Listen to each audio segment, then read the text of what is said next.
Good afternoon. Thank you for joining Atlassian's earnings conference call for the third quarter of fiscal 2020. As a reminder, this conference call is being recorded and will be available for replay from the investor relations section of Atlassian's website following this call. I will now hand the conference over to Matt Soundfeld, Atlassian's Head of Investor Relations. Thank you.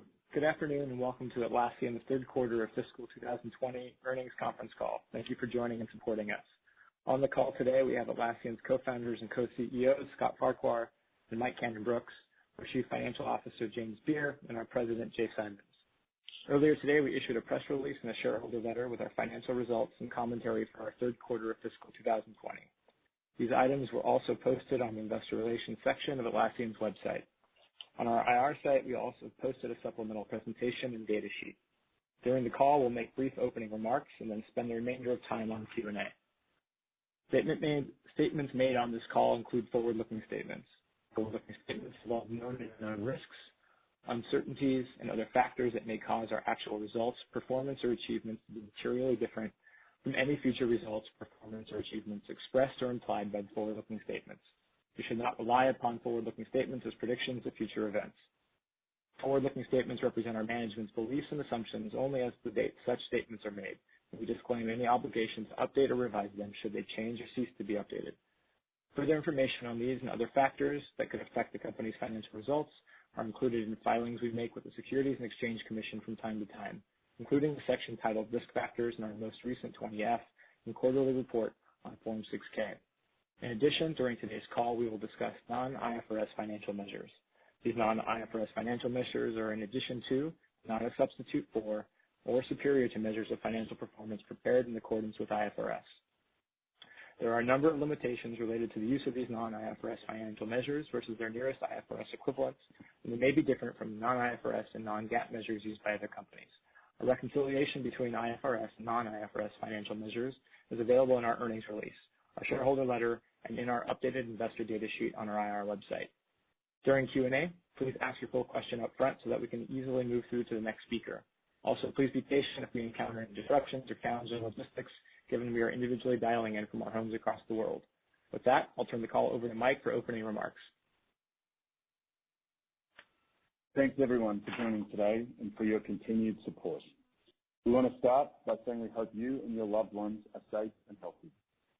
We are in unprecedented times. It's more important than ever that we embrace our mission to unleash the potential of every team and support our staff, customers, and community. As you've hopefully read in our shareholder letter, we are confronting this crisis head-on. Rapid economic change shakes up industry leaderboards, and we will continue to position Atlassian to drive long-term growth in the coming quarters and years. We will leverage our resilient culture and the strength of our business model to take share in the massive markets that we serve. Over nearly 2 decades, we've learned to navigate and adapt to macro change. While we plan to play offense in this cycle, we also acknowledge that the macro economy presents some serious headwinds. Yet in Q3, our performance was unscathed. We posted strong results with 33% year-over-year revenue growth, 6,200 net new customer additions, and solid profitability. At the same time, the reality of serving over 170,000 customers means we have exposure to the small business economy and COVID-impacted industries. We provided much more detail and many other updates in our shareholder letter that was issued earlier today. We are committed to emerging stronger from this storm, and our culture will help us set our direction. Before we move to questions, we want to thank our employees for demonstrating incredible resilience and adaptability in becoming a fully remote team under pressure. It has been difficult, and your hard work has never been more important as we support millions of teams across the world. With that, I'll pass the call to the operator for Q&A.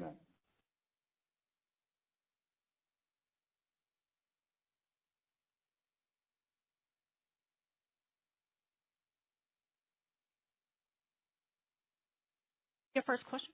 Thank you for calling. As a reminder, to ask a question, you need to press star one on your telephone.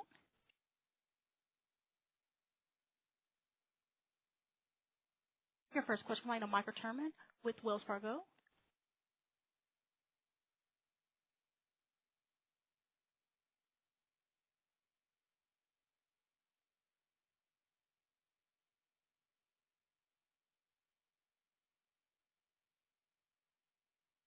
Michael, your line is open.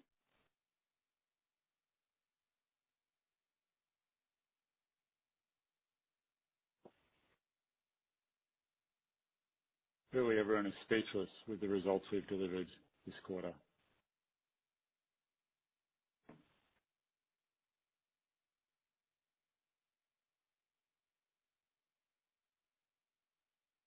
Oh, great. Maybe let's come back to Michael. Your next question, line of Arjun Bhatti with William Blair.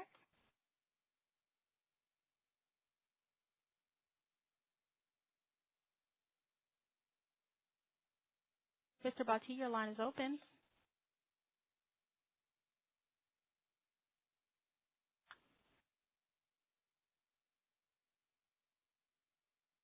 Mr. Bhatti?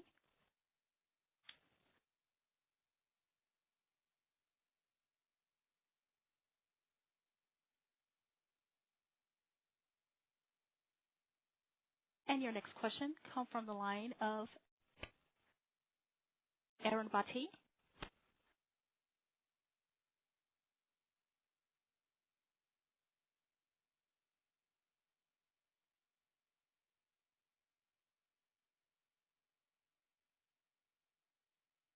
And your next question, line of Jack Andrews. Hi, good afternoon. Can you hear me okay? Just fine. Yep. You can great. fine, man. Great. Thank you for taking the question, and glad to hear everyone is doing well in this environment. I want to ask something about something in your shareholder letter. You mentioned that I think 23% of your attendees from your recent remote summit came from business teams, which was essentially double from 2019. I was wondering if you could just talk about what is really accounting for that increase there, whether there's something that's happening organically or whether you've pivoted your marketing message. And then the second question would just be any early feedback on the new Cloud Enterprise product. Thank you. Hey, I'll take the first one. I think it's just an indication of the continued interest in how broad our products can be deployed and the diverse set of audiences they serve. I mean, Remote Summit, lowered the barrier to entry to Summit. So it, could be that there's a lot of interest from a line of business participants in our product and users of our product that may not want to travel all the way to San Francisco for an event, but we made it far easier for them to join an event and meet birds of a feather. And I think that's something that we'll continue to explore going forward. And I think Mike will take the Enterprise Cloud question. Sure, mate. Look, Cloud Enterprise, for those who don't know, was our latest edition of our cloud products that was launched at Summit a few weeks ago. It's certainly been one of our most important and challenging initiatives in R&D over the last few years. It does give us a full ladder now of cloud editions to meet any customer size. If you count free, standard, premium, and now enterprise, with of course access for identity and content management across the set. That enterprise edition helps us meet the needs of obviously the largest and most complex enterprises that want unlimited scalability, data residency, the complex security needs that come with that, et cetera. Those are obviously extremely hard to build to meet those requirements, and those requirements are incredibly important for the largest enterprises in the world as they move to the cloud. We obviously had a very good reception to that announcement of the early access program at Summit. We don't expect it to be a material contributor in FY20 or even in FY21 as we get those larger customers ramped up. But obviously in the long term, it's an incredibly important initiative. In terms of existing feedback from those large enterprises that have joined the early access program, it's been very good. Obviously, we spent a lot of time with them before that, making sure that we were building what it was that they wanted, and it was just a validation that we're on the right track with that addition.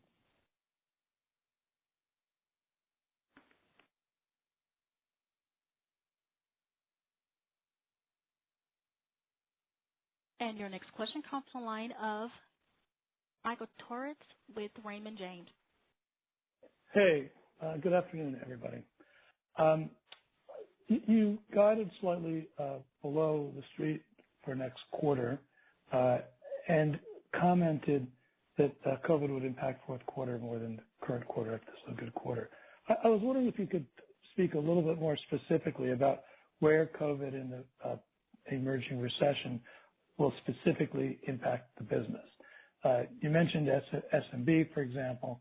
You mentioned COVID impacted industries. So I was wondering if you could just talk a little bit more about that calculation. And my follow-up question would be what you think the impact of all of this will be on the pace of software development projects being rolled out and of developer hiring and how that might impact you guys in the next 12 months. Michael, it's Scott here. I'll talk to the broader thing, and James can talk about the fiscal impact. As you well know, we have 171,000 customers around the world. Everything from Fortune 10 to most of the Fortune 500, and tens of thousands. We talk about the Fortune 500,000 being our markets that we do.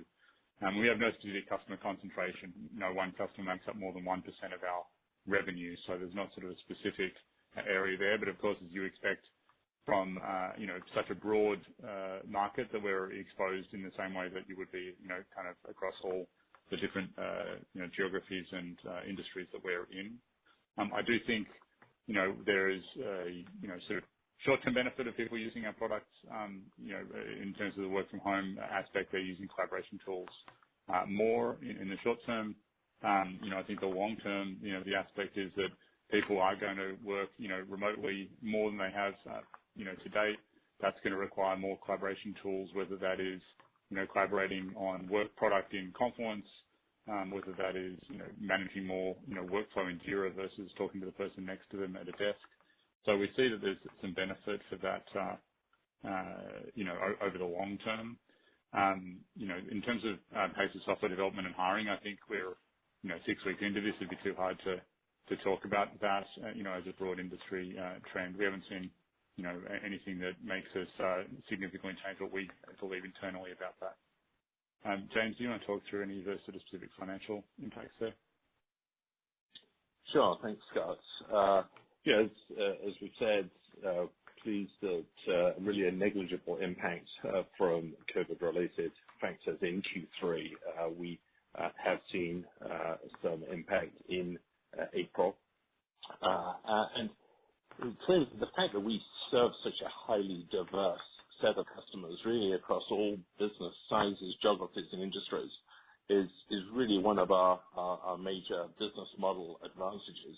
And the reality of that is that when you're serving that many customers, we are going to have exposure to the small business economy and to those particular sectors that have been particularly impacted by COVID. Now, of course, this is reflected in the guide, and I would particularly emphasize that guide underpins some very beneficial aspects of our revenue model. Recall that over 90% of our revenue comes from existing customers, and indeed over 85% of our revenue is recurring in nature. So overall, we're pleased with how the business performed in Q3. We feel like the guide reflects the impact of the coming quarter.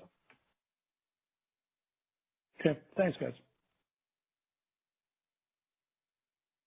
And your next question, line of Arjun Bhatia with William Blair. Hey, guys. Thanks for taking my question. You mentioned in the shareholder letter that cloud migrations were up 60% this year. How do you think the pace of those migrations plays out over the rest of the year, given we're in a bit more of an uncertain environment and maybe IT departments are a little busier, just trying to keep the lights on? And sort of related to that, we'd just love to hear some early feedback that you're hearing from the Cloud Enterprise program that you launched. Sure, Matt. I can certainly take that. Look, in terms of migrations, let me start there. We continue to monitor, obviously, how that will be affected. I wouldn't say we've seen much of an effect other than the normal growth in migrations so far. It's probably worth noting the larger you are as a company, it's obviously a large IT transformation project, but Once you've moved to the cloud, you have reduced impact in terms of the operational load on your own team. Effectively, Atlassian takes care of a lot of things that you would have taken care of yourself. So depending on your increased workload in a COVID environment, it can actually reduce your workload quite significantly as an IT department to let us handle a lot of the bits and pieces. And that obviously, as you get smaller down the chain, that can be more pronounced. If you're a 500 user customer or 100 user customer. We remain vigilant as to how that will affect the growth we've seen in migrations, which has been really good so far. It's worth noting that's been increased by the release of the Jira Cloud Migration Assistant, which is a tool we shipped during the last quarter that allows Jira users, predominantly Jira Software, but Jira Service Desk to pick up and move their data to the cloud much more easily, and so it helps you through a lot of the more complex transition work. And that's obviously increased both the pace and the accuracy of those migrations, which has been really good. From the cloud enterprise perspective, don't have a lot to add to what I said before. Obviously, the early reaction to the EAP from customers who've joined it has been very good, largely along the lines of this is the addition we're looking for. This checks a lot of the boxes that we need from the highest and most demanding customers with good scale, performance, and security requirements. We'll move into assessment mode and have a look at this. And we're working together with those early access program customers to make sure that Cloud Enterprise continue to evolve to meet their needs. Perfect. Thank you. And James, with a quick follow-up, if I may.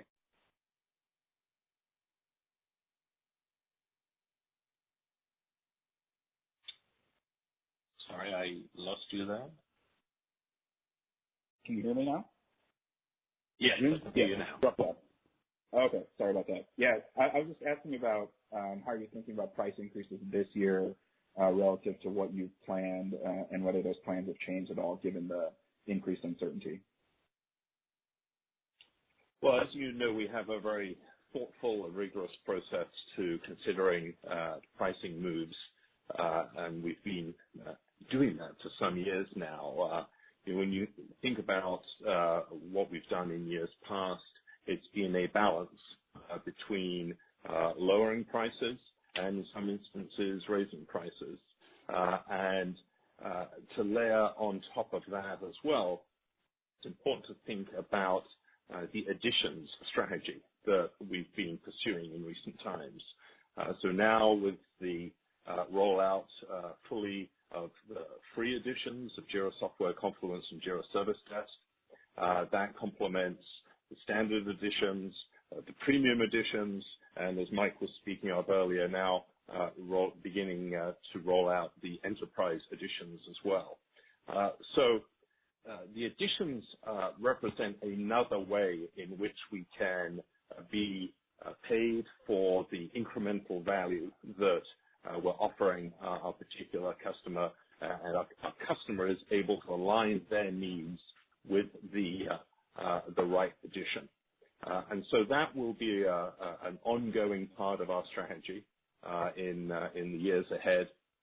And then in terms of a specific price, we'll always obviously be thinking through all of the different relevant factors, both competitively and relevant to our customers.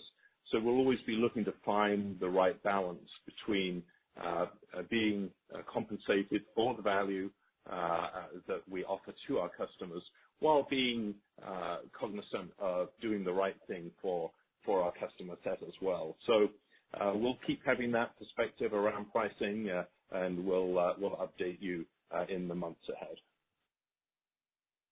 Perfect. Thank you. Your next question line of Risha Larari with D.A. Davidson. Thanks. That's a new way to pronounce my name. This is Risha Larari from D.A. Davidson. Thanks for taking my questions, guys. First wanted to appreciate the commentary that more resilient model because 90% of revenue comes from existing customers. I just wanted to drill down a little bit more into that. If we were to kind of take a snapshot of any given year, how do we think directionally of new business within a year? How much comes from existing versus new? And following up on that, if you were to think about your penetration within your existing customer base, I'm sure you're pretty underpenetrated right now, but directionally, what do you think that opportunity just within the existing customer set looks like? And then I've got a follow-up. Well, certainly, we've noted that 90% of our activity of our revenue each quarter comes from our current customers. So we tend to add a lot of new customers each quarter. Q3 was another example of a very nice number for additional customers. But those tend to represent a relatively small proportion of the dollars that we generate each quarter. So it's very much the bulk of the dollars coming from our expand motion. And of course, we have a variety of ways in which to expand across products, across editions that I was just referring to in the earlier question, in terms of expanding across a broader part of that customer, serving more of the groups at that customer, and so forth. And so we routinely talk about the fact that we believe we're early in our work to address these very large markets that we serve. So we continue to be very focused on the long-term opportunity and very confident about our ability to address that real opportunity. Okay, great. That's helpful. And then just as a follow-up, you did talk a little bit about, with the guidance, the SMB side of the equation. But I wanted to think about industry exposure, right? Obviously, you're very well diversified across industries. But if you were to think about just your exposure, again, directionally to some of the more impacted industries like travel, hospitality, retail, energy, just wondering if you could give us a sense for how big that exposure looks. Thanks. Sure. Again, we really cover all industries, all sizes of companies, and all geographies. That's one of our terrific business model strengths. And so, yes, we obviously serve some of the companies, like in the travel sector, that have been particularly hard hit in the last several weeks. But really, the focus of where we've seen an impact is on the smaller size company end of the spectrum. In fact, it was notable to me how one of the larger, for us, deals of March was with an important travel services company. The deal took a few more days to close. It actually rolled into the early part of April. But at the end of the day, I was very comfortable with the terms that we settled upon, and the customer was very appreciative of the fact that we had worked with them to help them through their particularly difficult time. On the smaller end of the spectrum, obviously that's where we have more of our cloud customers. Recall that we've spoken now a couple of quarters ago about the fact that we have more than 125,000 cloud customers out of our total of most recent figure today reported 171,000. So we do skew in our cloud business to a smaller size of organization. Taking a step back from that more broadly, I'd say we're holding steady across the enterprise and large enterprise portions of our business. And on the cloud side, going back there for one last thought, I've been pleased that while, as I say, there are some customers there who are seeing an impact, I've been very pleased by the number of new cloud customers who've been coming to us both in the month of March and thus far in April. In fact, March was the strongest month for Q3 for the addition of new cloud customers.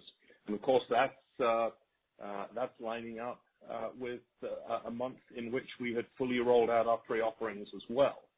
So really quite encouraged by the developments there in terms of continuing to attract new cloud customers.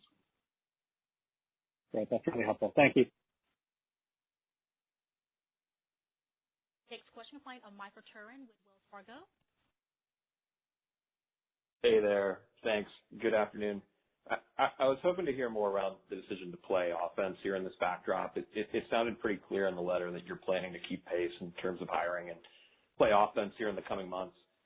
Could you just spend a little more time in terms of what that means from your perspective? Are there any specific areas you see yourself maybe pushing even a bit faster behind? And are any of those impacts showing up here in the free cash flow guide, which saw somewhat of a reduction here as well?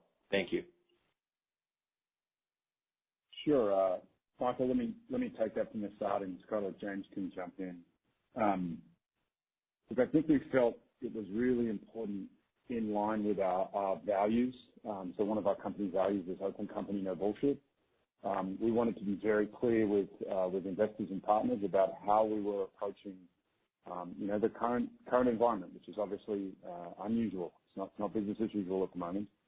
And I think as a company, you have to choose a long-term strategic path with very clear thought as to why one is choosing that path, because this is going to play out over many, many quarters.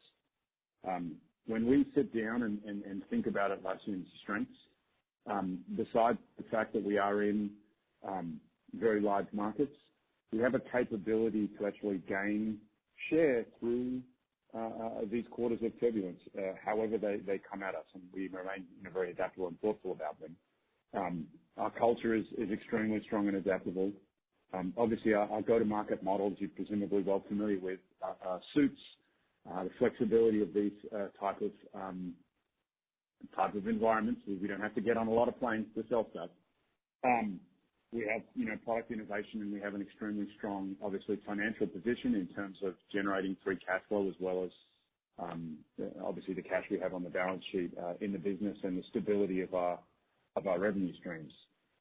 So I think when you put all that together, it's hopefully shows some of the background why we feel confidence to take that strategy as we sail into the coming quarters and years about how we are planning to approach that and why we are choosing to communicate that. Scott, maybe you want to go into a little bit about the actual effects of what that means? We listed a couple in the letter, but yeah, I'll touch again on them again. The types of things that we've done in the past, and so Mike and I would hopefully consider ourselves still fairly young in the business sense. We've been running Atlassian since it started in the dot-com crash in 2001, and we remember the global financial crisis in 2008-09 pretty clearly. And some of the things we did back then and we're doing again now is picking up great key hires and talent that's available, and that we could maybe wouldn't be on the market otherwise. So that's doing well. Customer acquisition, we've, in 12 years ago now, we released, starter licenses and reduced our price from $1,000 down to $10, for many of our products. A few months ago, we, launched free, and those, and free effectively, took that $10 down to zero, to aggressively, try to acquire customers. Also I think that, increased product innovation, continuing the R&D investments that we are known for and yield great value for our customers. If there's any opportunistic M&A that turns up, we're not necessarily going hunting for it, but there's often opportunities in this particular market environment where you can pick up things that are very attractive that otherwise, again, wouldn't be available. So all those things that we're considering and we're discussing, in a weekly basis in terms of how to be more, opportunistic in these times. James can talk to how that flows into free cash flow guidance. Yeah, on the guide, I would just observe, obviously, we've laid out our revenue guide, the free cash flow guide's directionally consistent with that. But then also from a working capital perspective, it's fair to say that we are working with a small subset of our customers who've requested help in these extremely challenging macroeconomic times. Now, this is a relatively small proportion of our total customer base, less than 0.5%, but we feel as though that's the right thing to do. And it's an illustration again of the long-term orientation that Scott and Mike have been talking about on this call already. Just another illustration of that mindset that will work out well for those companies and well for us. It's great color from each of you. Much appreciated. Thank you. Your next question comes on the line of Ittai Kidron with Oppenheimer. Thanks. Good numbers, guys. I guess I wanted to follow up on a couple of things. First of all, with respect to the free cloud editions, great to see that out. Maybe you can tell us on how many downloads you already have, or any statistics that you can have there that helps us understand, uptake, interest, level of interest, or conversion rate, anything on that front. And I know it's early, but some color would be appreciated. And then for James on the perpetual license revenue decline, clearly I'm assuming this is demand related, but maybe it can help me think about that in the context of how much of that was perhaps customers shifting to cloud versus true reflection of softer business activity, and should I assume that also is the main area where, with respect to your guidance, that's where we see most of the weakness near term? Yes, so Mike, I can certainly take the top part of the question. It's good to see someone else with a tricky name, so that's from Atlantis here. Look, free is still very early, right? The results are incredibly encouraging. For history, we started rolling out our free editions back in October in a very limited sense, as we told you in the shareholder letter there. So sort of looking at 5 and 10% of traffic and seeing what the effects were, as we are always very thoughtful with the impacts of changes we make to pricing and try to consider the long-term benefits of that. We slowly expanded them. Obviously, with COVID and the current crisis, we decided to accelerate that somewhat and rolled it out fully in March, which is now available for Jira Software, Jira Service Desk, and Confluence. Obviously, that's alongside Trello and Bitbucket and other products that already had free editions, and that's a large part of their model already in the cloud. The results of that have been incredibly encouraging so far. We can say for March, we had 125% uplift in evaluations, which is obviously actually a little bit ahead of where we expected, but is looking really positive for that perspective. I would reiterate it is extremely early. We did that, I believe it's less than 4 weeks ago now, a little over 4 weeks ago.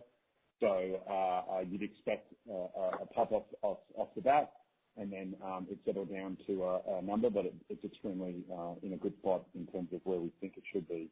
And we have seen limited evidence so far, I would say, but certainly some evidence that it's helping us get into even more markets and reach users we would not otherwise have been able to get to, which is our goal of heading towards the Fortune 500,000, right? So it's a great step on that particular journey. Just reiterating, for long term, we're patient, and this is a great step on that journey. James, I don't know if you want to take any financial impacts of that. Sure. Well, I'll speak to the license part of the question in particular. First of all, recall that in Q2, so 90 days ago, we reported quite a significant pull-forward effect that was driven by the price increases that we had announced previously. So what we saw in part in Q3 was the effect of having activity that otherwise would have occurred in Q3 actually get pulled forward into Q2. Now, second point that's really important, though, is that, and as we've been talking about this theme now for a number of quarters, is that we're very much orienting our business towards continuing to grow two subscription revenue businesses, the cloud business and the data center business. So you saw subscription revenue growth of 47% year over year. Very much subscription, the primary driver of the revenue line for the company now. And I would expect that will continue, and that commensurately you'll continue to see license moderating over time. In fact, recall that the license line now is a relatively small one. It's a small component of our overall revenue structure. So this past quarter, the absolute dollar figure is $21 million. So I would continue to expect that will see less license activity over time and more subscription revenue growth. Very good. Good luck, guys. Thank you. And your next question of line of Nikolai Belov from Bank of America. Hi, this is Nikolai Belov from Bank of America. Thanks for taking my question. I wanted to double-click on the 60% increase in migrations from server to cloud. Just wondering, how do you measure that? Is that based on users, customers, revenue, et cetera? As you saw that uptick this fiscal year, what trends did you see under the covers in terms of customer sizes moving from server to cloud? Did you guys take advantage in more upsell? And lastly, what has been the partner feedback on migration tools that got launched a couple of months back? As customers move from manual migration to more automated migration, are we talking about significant decrease in the time of migration, maybe from months or weeks? Whatever you're saying, would love to get to hear from you guys. Thank you so much. So, Nikolai, I can start off, and perhaps some of my colleagues will jump in as well. But in terms of your first part of the question, the migration statistics that we mentioned for service to cloud activity, they're driven off user count. And in terms of our customer size that is migrating, what we are seeing is that step by step, as we continue to add more capability to our cloud products, as we continue to roll out and increase the capability of the different additions that we've been talking about on this call, then we're seeing more larger companies making that move. And I think we'll continue to see this trend play out that way over the coming years. Mike spoke earlier to the rollout of enterprise editions. So now we're in a position where we can address the needs of any customer size. And I was going to refer to the helpfulness of those migration tools before you added it to your question. I think that has been an important aspect of us continuing down this pathway of making it easier for our customers of all sizes to migrate their path. Jay, over to you. Yeah, I just jump on, Nikolai, with the back part of that question. I mean, the migration tools are built both for customers that can migrate without partner assistance, also for partners to basically enable, a better, more reliable migration. And remember, like in the partner case, there's a bunch of work that they're going to do around the migration that doesn't involve just moving data from server to cloud. In many cases, they want to reconsider their workflow. They want to reconsider how their projects are structured. So we've taken, the work out of basically moving data from, point A to point B. But in point B, they have an opportunity to rethink what they really want to do or how they want to change the product. In many cases, the server customers have been using, the server product for 5 or 6 years. And so there may be some calcification that they want a partner to help them move past. And I think, we're going to measure that just in terms of velocity over time, like constantly both with the partner and with the customer directly. We want to make sure that moving is ever easier. Got it. And just one clarification question, if I might. James, you mentioned, I believe, that you saw some COVID impact in the month of April. Can you please give us some color where in the business you saw that exactly? Thanks so much. That's it from me. Yeah, Nikolai, nothing really to add to our previous answers. The April impact really in the SMB space with more of an orientation of SMBs to our cloud products, and then obviously the most heavily impacted industries in terms of the macro impact from COVID, seeing some factor there, but absent that, nothing noticeable to report across industries or across geographies. Thanks so much. And your next question, line of Keith Weiss with Morgan Stanley. Excellent. Thank you guys for taking the question in very nice quarter. I wanted to follow up on, I think this is a question that Mike Turits was trying to ask, maybe be a little bit more direct about it. One of the things investors are trying to understand is like which solutions do customers find most strategic and most mission critical, and where you're most likely to sustain demand even through difficult times, and which ones are perhaps less or deemed less mission critical. And I think the question we were trying to ask is like, if we look across the solution portfolio, is there parts of the portfolio that people find to be more mission critical, or you expect the demand to sustain better in? If we think about Jira, is Jira software less mission critical and Jira Service Desk more, or is there any way you could kind of help us out in terms of how the customers are thinking about the mission criticality of the suite, number one, and number two for James on the. I know it's a very small percentage of customers, but the customers that are asking for help, is the form of the help that you guys are willing to give, is that just on payment terms and the like, or are you guys actually kind of modifying existing contracts? Keith, Scott here. I'll answer the first bit about sort of where our products are most mission critical. Now, what we've found is that our products, because they are, workflow products, that are embedded into our customers' workflows in almost all the cases of what we do, whether it's Trello or it's Confluence or it's Bitbucket, or it's Confluence for doing collaboration, or it's Jira Service Desk for serving your customers, your internal help desk. Like all those things are baked into our customers' workflows, and so we don't really see them as a discretionary expense that gets turned off when you want to save money. Like it's key to people being productive. I think we have an added benefit that we're a relatively, compared to our peers or competitors, we will be a lower cost to provide that outcome. And so we, in 2008, we saw some benefit to us because people switched to a lower cost provider to provide those things where maybe they had a legacy provider and they wanted to move. Now, so that's the way I think about it. There's not an area where I'd say that we're particularly strong or weak there. Obviously, in our customer base, the more embedded we are in our customers, the stickier we are. And so to the extent that the people that customize our products more, which we would say probably are medium and larger sized customers, have customized their products more, and where people use our third-party marketplace.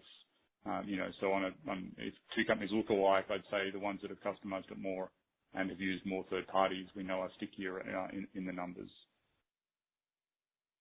James, do you want to talk to the next part? Yeah, sure. The bulk of where we're working with our customers are really around payment terms, and I'd note that those are changes to our arrangements that are temporary in nature, and that's quite clear in our dialogue with those customers. Excellent. Super helpful. Thank you, guys. And your next question, line of Heather Bellini with Goldman Sachs. Great. Thank you so much. Just had a couple of follow-ups, and thank you. I know the shareholder letter was longer this quarter, but it was very helpful. My two questions relate to a little bit what other people have been asking. Just looking at what you said about April, are you assuming that spending levels from those affected companies and industries stay the same throughout the quarter, or in your assumptions, are you expecting business to actually get better for those affected companies and industries in May and June?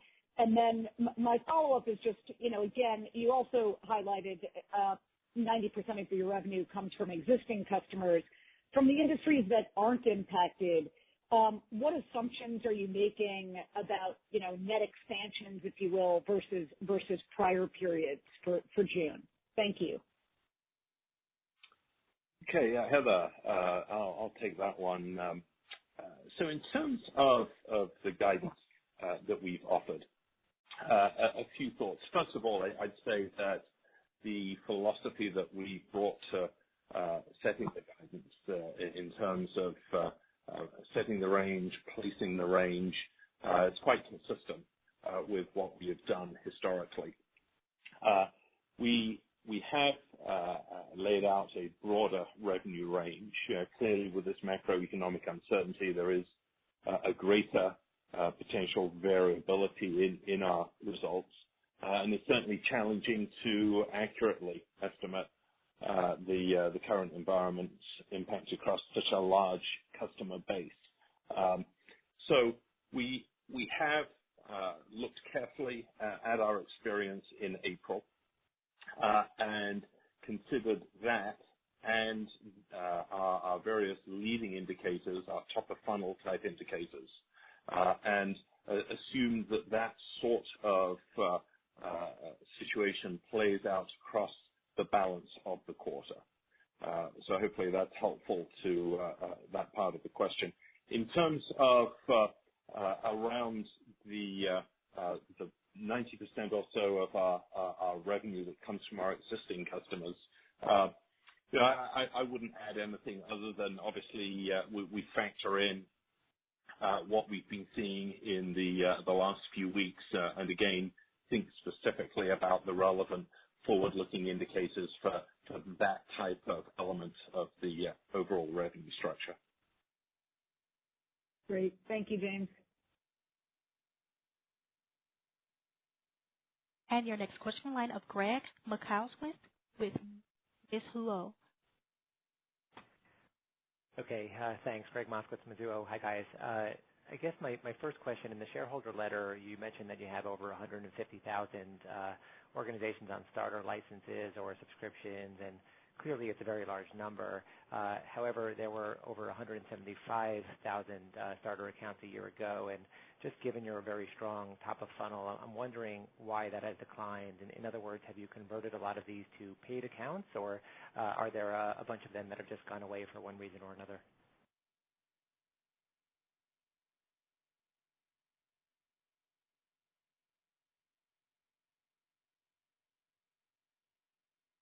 Hello? Hi, guys. I think, Jay, why don't you take that one?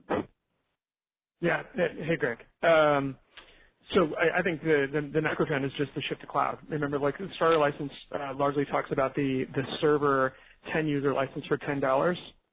And, increasingly, the more attractive value proposition, even at the pre-free price, was to move to cloud, and that was like the macro trend. People aren't going to install a piece of software if you can get it for effectively the equivalent price run on the cloud. So that's been some pressure. And then free, is a far more attractive place to start on any Atlassian product. And so that's sort of the macro effect here on the server starter license. Right. Okay. Thanks, Jay. And then just as a follow-up, curious about what kind of demand you saw in the quarter for data center subscriptions as well as your cloud premium SKU. Thanks.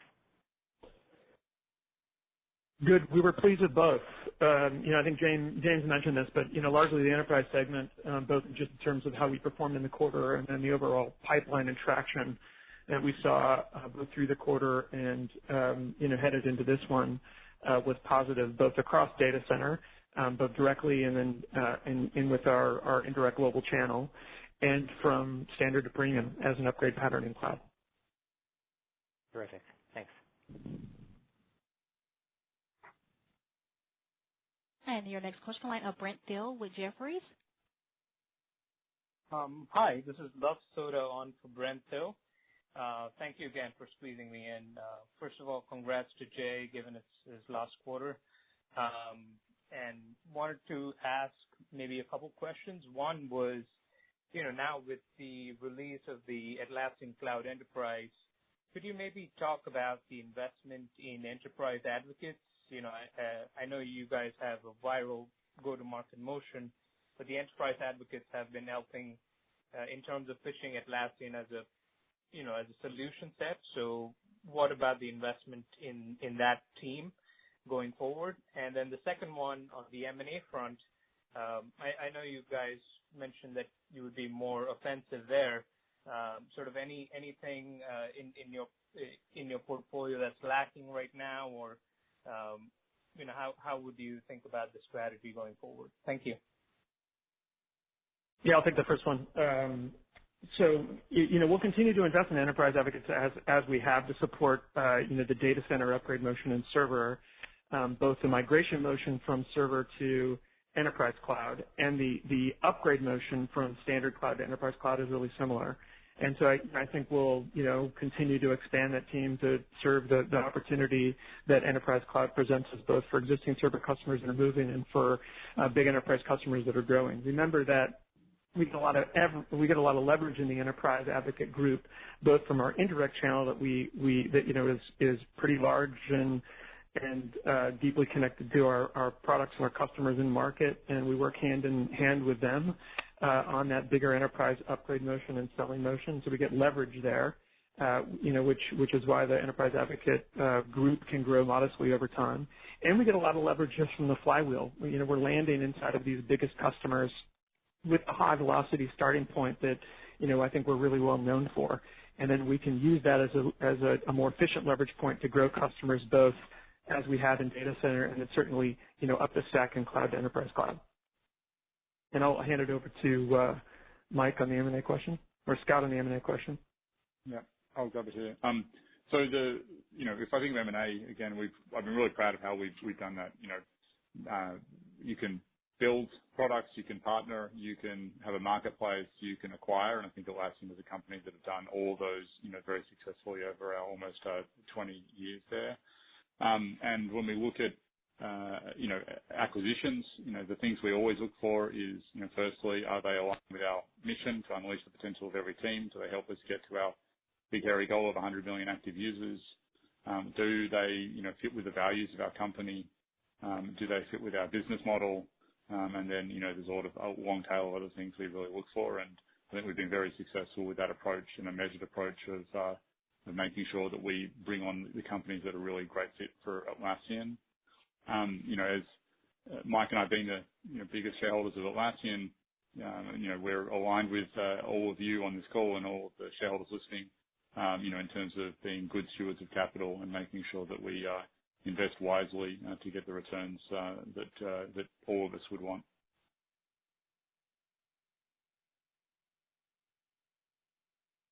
That's great. Thank you. And your next question, line of Keith Barchman with Bank of Montreal. Hi, thank you very much. I wanted to ask two questions. The first one's on mix and the second's on COVID. The mix question is probably for James, to build on something that was asked before, but perpetual was down year over year, and you indicated you had some pull-ins. It actually hasn't been down previously despite some pricing changes. And so as we look out, you said growth would moderate. Would it still be, you think, a positive number as we look out over the next couple of quarters? And the related part of that is on the maintenance side. Maintenance has been steady Eddie at call it 20%, 21% growth for some time. If perpetual wanes, should we start to think about the maintenance side also perhaps slowing? I would think that would be a long process, but I just wanted to hear a little bit about that, and then I'll ask my COVID question as a follow-up. Sure. So in the perpetual license line, yes, we have been seeing those pull forward effects into Q2 from Q3, and I would expect other of our coming quarters, the next couple of quarters, for example, to see similar types of pull forward effects when we record those results. So that will drive the dynamic of whether it's a lower percentage growth or whether it is in fact a shrinking of the absolute dollar figure. Again, the dollar figure is a relatively small one at this point in time because so much of the new activity is taken by our customers going straight to one or more of our cloud services. Now, also in terms of the maintenance line, clearly we have spoken a great deal about our efforts to migrate customers from server over to cloud, and indeed some of our server customers migrate up to data center as well. So as that continues to happen and continues to build over time, then yes, there'll be fewer customers executing their renewal of their server contracts. Instead, they'll be taking on data center or cloud contracts. And so, yes, you would see that affect the maintenance line over time. But I think you're right in characterizing that as a more gradual effect than that you see in the license line, because the license line reflects brand new activity, either a new company coming in to buy our server products, or it could reflect a current customer buying additional licenses, more users for their current licenses, that sort of thing. And so I would expect you to see the drawdown most pronounced on the license line, but also a similar effect over time on the maintenance line. Okay, great. That's very helpful. And then, Jay, maybe in the spirit of this is your last call, I'll direct this one to you. When you think about or talk about COVID and the interactions with the customers, A, is there any sense about you could give us on the dollar exposure to SMB? In other words, is that X percent of your revenues? And B, when you say that you're having some impact, what's the behavior there? Is it less upsell? Is it not renewing the monthlies? Is there any feedback you can give on what that means in terms of behavior when you say you're being impacted? And all the best in your future endeavors. Thanks, Keith. I'll start, and James may want to tackle it. I think we've addressed this a bunch over the course of the call. We've seen largely the impact that we've seen has been from, the small to medium business segment in cloud. We saw that in March and continued a little bit in April, and mostly that is around customers either not expanding at the rate that we wanted them to, or in some cases reducing their license counts because they reduced the size of their employee population. We're happy on the cloud side. By the way, we're also happy with the rate of new customer acquisition has been where we want it to be. And so I think that's a good positive signal. And then, as I mentioned, the enterprise segment, which, is a growing proportion of our business, remains healthy, both just in terms of what we did in the quarter and pipeline that we're building. And James may want to tack on some color as well. No, I think you covered it, Jay. All right. Thanks, gentlemen. Thanks, Keith. And your next question, line of Ari Tarjan with Cleveland Research. Thank you so much for having me on the call. Congrats on the results. 2 questions.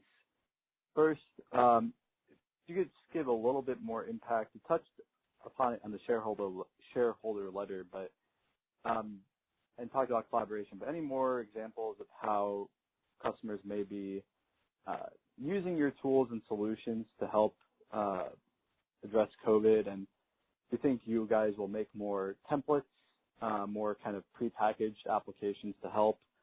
And then second, you talked about take-up of the leaderboard. Are there any areas where you see potential for the greatest share gains over the next 6 to 12 months across your portfolio? Thank you. Let me take the first one. Scott mentioned a bunch of these use cases, but we become, a way to coordinate project activity content. In the case of COVID, where everybody's gone remote, I think our products become, pretty critical as a way to connect people to what they're trying to do. And so I think there's a bunch of great use cases highlighted in, in the document. Even when you think about, something as maybe that seems a little mundane as how do we get people back into our offices? That is can be a fairly complicated amount of work with a whole bunch of considerations, as we emerge from this, and maybe people go back into an office and to work, and they've got to do things like get on an elevator. You have to consider like how desks get spaced out differently. That involves a ton of human coordination and action. And that's typically where our products get brought in to help customers and help teams. And maybe who was taking the second part? Maybe Mike. Yeah, I can certainly take the second part of that. Look, the question is where do we expect share gains, et cetera. Look, all of the markets we operate in, whether you look at Agile and DevOps and the software teams market, whether you look at IT and the broader sort of ITSM, enterprise service management spaces, or whether you just look at collaborative work management tools, whether teams are remote or not remote, right? People are going to change their work styles as a result of this. So I would say all sort of three of our major markets, we have very small shares, and all three of the markets are growing by themselves. So we expect there to be a lot of opportunities to look there. Scott mentioned talent. It's quite likely that this is a period over the next couple of years where there is a higher availability of talent in different markets that we operate in geographically. That's very important for us. And I think, what's important is to see us just constantly optimizing our business. Again, as Scott mentioned a little bit in 2008, 2009, when we introduced the starter program, which is a little bit of an analogy to what we've done in free and cloud. That really set the platform to drive a decade of growth across a lot of different markets. It brought in, tens of thousands of businesses to the Atlassian experience that over time grew up into different parts of our world. And those are the companies you see at the moment moving from server to data center or evaluating cloud premium or cloud enterprise. So when we talk about playing a long-term game, that's exactly what we mean. We believe this can have an opportunity in three very large markets that we serve. And you'll see us continue to make moves to try to be opportunistic where we see that. You've seen that in free already. You've seen that in hiring. We'll continue to evaluate our acquisition opportunities as we look through that. But we're very positive about what that means for us going forward. Great. Thank you so much. And your next question, the line of Alex Kurtz with KeyBanc. Hi, this is Steve Enders on for Alex. Thanks for taking the question. I just want to get a better sense of how your partners and sales teams are adjusting to work from home initiatives and their ability to drive expansion within your largest customers. And secondly, want to get a better understanding of I think you mentioned that you're looking to hire more people and focus more on the R&D side, but where are the biggest opportunities for investment in the product and R&D teams now? Thank you. Hey, Steve, I'll take the first part. I mean, our sales teams, our direct sales teams are all largely inside, and so inside teams, and so they're working largely either from home. They've worked from home in the past, or they work in offices engaging with the customers. So I think that with them hasn't really changed. Partners are in market with customers, and so I think there's some impact there for partners that can't meet with customers. But we've been working over the past 10 years to help digitize our solution partners, and so the way that we market, co-market with them, the way that we help generate demand in market combines both offline, which may have a little bit of a pause until we can get back to a different, the old normal. But we've complemented that with a whole bunch of online digital demand capability that we'll work with them. So just in terms of building pipeline and letting them serve customers, I don't anticipate that we'll have too much of an impact. Yeah, and if I could just briefly interject on that, Jay, just to support that, I've been pleased with, as I said earlier, we've been tracking very closely all aspects of our financials in April, and partner performance has been tracking well.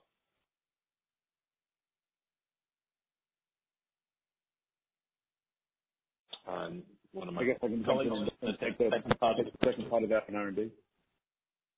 I can jump in and take the second part of that on R&D. Look, we still believe we have a massive number of opportunities to invest in R&D. Highlights would certainly be things like Trello and tools that are taking advantage of the change in work style.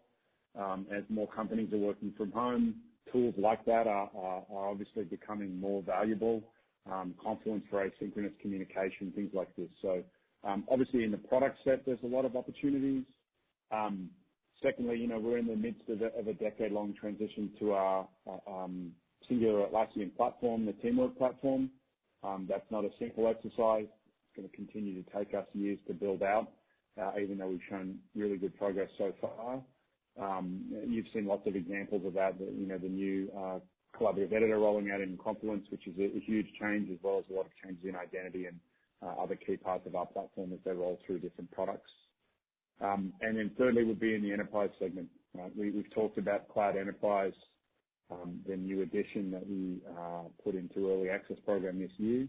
That's a massive amount of infrastructural and calculated changes in how we operate our products to meet the demands of our largest customers, and scale them in the cloud. That's not a one and done exercise. That's a continued R&D investment and requires, large scale changes in our infrastructure and how we deploy products, how we work with data residency, how we work with security, how we work with our company's own networks, et cetera, and still provide the flexible cloud products that we do, and scale them to those needs. So, you'll see us continue to invest largely all across the board, but hopefully those are three useful examples of areas where we are investing. Yeah, very helpful. Thanks, guys. Your next question, line of Derek Wood with Cowen. Great. Thanks for squeezing me in. First question, James, with respect to guidance. If I look at the midpoint, it does imply sequentially down revenue for Q4. And I guess I'm just trying to understand the kind of bigger levers and driving that. Is it increase in dollar churn, or should we think maybe there's more trade down to pre-SKUs, or perhaps an acceleration of on-prem to cloud? If you could give some color there, and then I've got a follow-up. Sure. It just points to really three different thoughts. First of all, recall my earlier comments about pull forward activity. So I would expect what we benefited from in Q2 in terms of a pull forward effect, that's drawing from both Q3, Q4, and probably the next 2 quarters of fiscal 21. So I think that's important to bear in mind. Yes, as Mike talked about earlier, we have fully rolled out free as the default option for our entry-level customers. So I would say that the effect there is quite modest. We guided at the start of this year to the impacts that we thought would occur from free during the year, and it was one of 3 components of a 1-point headwind to revenue growth, and I feel as though we're tracking well to that. And then obviously we've been talking about the impacts of COVID generating the macroeconomic sort of circumstances that are impacting some of our SMB cloud customers in particular. Okay. I guess a broader question, I mean, I would imagine there's a lot of people that are looking for cost optimization right now. Maybe that gives you a window to attract more IT people to your platform. You've got low costs, particularly around Jira Service Desk. So can you talk about maybe some new initiatives you guys are thinking about doing to target the IT buyer more aggressively in this environment? Yeah, I mean, Derek, it's an ongoing focus for us. IT is, as we've talked about, is an increasing place that we can land with GSD. And to your point, like, we agree, we are, I think, a value choice and a high product quality choice. And that combination, I think, sets us up well in this environment.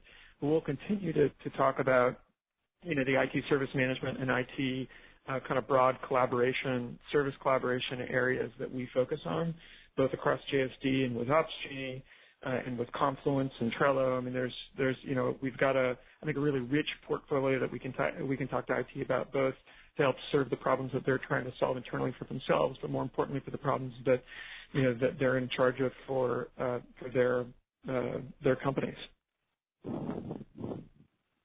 Thank you.